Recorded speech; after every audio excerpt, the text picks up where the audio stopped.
Hi hello all welcome to smiley stories.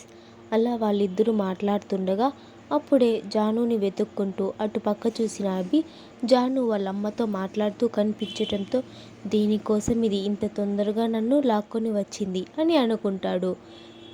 వాళ్ళిద్దరిని చూస్తూ ఉంటాడు. అప్పుడే జాను వాళ్ళమ్మ, ఎక్కడ అల్లుడుగాడు ఇంకా రాలేదు, ఒకవేళ నువ్వు కనిపించలేదని వెతుకుతున్నారేమో, మనమే వెళ్ళి చూద్దాం పద, అల్లుడు గారు ఎక్కడున్నారు అని అంటుంది. జాను, ఉండమ్మా నేను చూస్తాను అని చుట్టూ చూస్తూ ఒక దగ్గర తనకి అభి కనిపించడంతో, అదిగో మా అక్కడే ఉన్నాడు, ఉండు నేను తీసుకుని వస్తా అని అభి దగ్గరకు వెళ్తుంది. అభి, ఏంటి అప్పుడే మాట్లాడడం అయిపోయిందా, వచ్చేసావు? అయినా ఇంత తొందరగా వస్తావని అస్సలు ఎక్స్పెక్ట్ చేయలేదు, ఇంకా బయలుదేరదామా అని అంటాడు. జాను, నేను కనీసం అమ్మతో అరగంట కూడా మాట్లాడలేదు, అప్పుడే బయలుదేరదామని అడుగుతున్నారు. సరే రండి, మా అమ్మ మిమ్మల్ని అల్లుడు గారు అని ఓ కలవరిచ్చేస్తుంది. నేను మీకు తెలియకుండా ఎక్కడ వచ్చానో మీరు నా మీద కోపంగా ఉంటారనుకుంటుంది. కాబట్టి ఇప్పుడు మీరు వచ్చి మా అమ్మతో మాట్లాడాలంటే మా అమ్మ హ్యాపీగా ఫీల్ అవుతుంది. అభి, లేదు, నేను కావాలంటే ఎంతసేపైనా వెయిట్ చేస్తాను, నువ్వు వెళ్ళి మాట్లాడేసిరా అని చెప్తాడు. జాను, నీకు మా నాన్నంటేనే కదా కోపం, మా అమ్మ అంటే ఎలాంటి కోపం లేదు కదా, అలాంటప్పుడు మాట్లాడడానికి ఏమి నీకు, ఒక్కసారి అలా వచ్చి అలా మాట్లాడి వచ్చేద్దు ప్లీజ్, నా కోసం ఒక్కసారి వచ్చి మాట్లాడవా? అభి, నీకోసమని నేను వచ్చి మీ అమ్మతో మాట్లాడితే నాకేంటి లాభం, నేను అడిగింది ఇస్తానంటే చెప్పు, అప్పుడు వచ్చి మాట్లాడతాను. జాను, ఇక్కడ కూడా బిజినెస్ చేస్తున్నావా? సరే ఏం కావాలో చెప్పు, ఇస్తాను. అభి, అయితే ఇదే మాట మీద ఉండు, అవసరం వచ్చినప్పుడు ఖచ్చితంగా అడిగి తీసుకుంటాను, ఇప్పుడైతే మా అత్తగారితో మాట్లాడదాం పద. అభి మాట్లాడతాను అని చెప్పేసరికి జాను హ్యాపీగా ఫీల్ అయిపోయి అభి చేయి పట్టుకొని వాళ్ళ అమ్మ దగ్గరకు తీసుకుని వెళ్తుంది.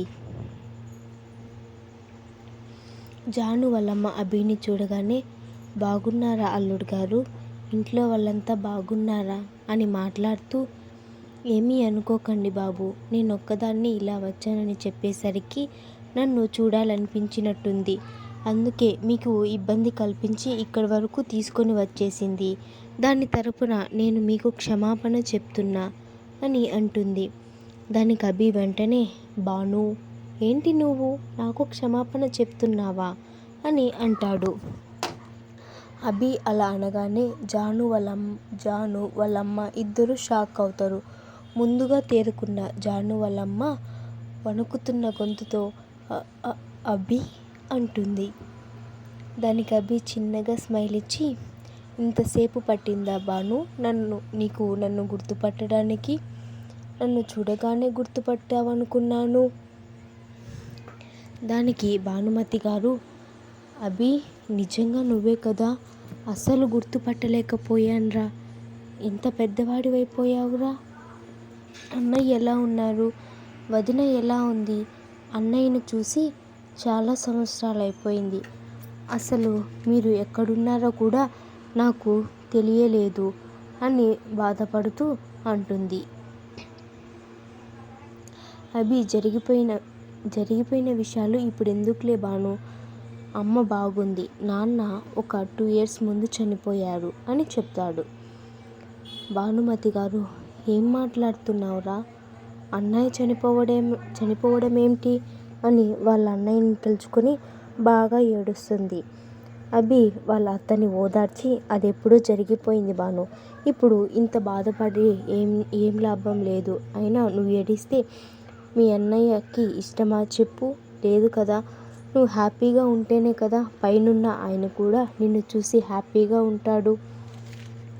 భానుమతి గారు, ఇంత జరుగుతున్నా కనీసం నాకు ఒక్క మాట కూడా చెప్పాలనిపించలేదరా నీకు, కనీసం నేను అన్నయ్యని ఆఖరి చూపు కూడా చూడలేకపోయాను అని బాధపడుతూ ఉంటుంది. ఇక్కడ మన జాను పాప ఇంకా షాక్లోనే ఉంటుంది. అసలు వాళ్ళు ఏం మాట్లాడుకుంటున్నారో ఏమీ తనకు అర్థం కాక వాళ్ళిద్దరి వైపు అయోమయంగా చూస్తూ ఉంటుంది. అది చూసిన అభి జానుని కదిపి, ఏమైంది అలా స్టాచ్యూలాగా ఉండిపోయావు అని అడుగుతాడు. జాను, నీకు మా అమ్మ ముందే తెలుసా? కాదు కాదు కాదు, నువ్వు మా అమ్మ వాళ్ళ అన్నయ్య కొడుకువా? అందుకేనా ఆ రోజు నీకు నాకు రిలేషన్ ఉందని చెప్పావు? కానీ నీకు మా అమ్మ ఎలా తెలుసు? అంత బాగా భాను అని పేరు పెట్టి పిలుస్తున్నావు. నాకైతే చిన్నప్పటి నుంచి ఇప్పటి వరకు నేను ఎప్పుడూ నిన్ను చూసినట్టు కూడా అనిపించట్లేదు. అభి, నాకు భాను ఎప్పటి నుంచి తెలుసంటే నేను పుట్టినప్పటి నుంచి. తనే కదా నన్ను దగ్గరుండి పెంచింది. నువ్వు నన్ను చూసావు కానీ నీకు అది అస్సలు గుర్తులేదులే. జాను, అది ఎందుకలా? ఎందుకు గుర్తుండవు? నేను నిన్ను చిన్నప్పుడు చూసి ఉంటే నువ్వు నాకు ఖచ్చితంగా గుర్తుంటావు కదా. మరి నాకెందుకు ఏమీ గుర్తు రావట్లేదు? అభి, నీ చిట్టి బుర్రని అంతా కష్టపెట్టక్కర్లేదులే. నీకు నేను ఎందుకు గుర్తులేదో టైం వచ్చినప్పుడు చెప్తాను అని అంటాడు. తర్వాత జాను, అభి, భానుమతి గారు అందరూ చాలాసేపు మాట్లాడుకుంటారు. తరువాత భానుమతి గారు, సరే అభి, ఇంక నేను వీలు చూసుకొని ఒకసారి ఇంటికి వస్తాను. అలాగే ఈ తింగర్ దాన్ని కొంచెం జాగ్రత్తగా చూసుకో. దీంతో నువ్వే ఇంకా ఎలా వేగుతావో నిన్ను తలుచుకుంటేనే భయంగా ఉంది అని అంటుంది. దానికి జాను కోపంగా వాళ్ళ అమ్మ వైపు చూస్తూ, ఏంటమ్మా అల్లుడు రాగానే కూతురు సైడ్ నుంచి అల్లుడు సైడ్ మారిపోయావా? అవునులే, ఎంతైనా మేనల్లుడు కదా, ఆ మాత్రం ప్రేమ ఉంటుంది అని అంటుంది.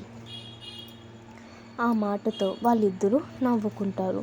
తరువాత భానుమతి గారు అక్కడి నుంచి బయలుదేరి వెళ్ళిపోతారు. ఆమె వెళ్ళిపోయాక అభి, జాను కూడా అక్కడి నుంచి ఇంటికి బయలుదేరుతారు. మీకు స్టోరీ ఎలా అనిపించిందో కామెంట్ చేయండి. అలానే లైక్ చేయండి, షేర్ చేయండి, సబ్స్క్రైబ్ చేయడం అస్సలు మర్చిపోకండి. Thank you for watching. నాకు కొంచెం హెల్త్ బాగాలేక స్టోరీ ఇవ్వట్లేదు. హెల్త్ క్యూర్ అయ్యాక ఇస్తాను. Thank you.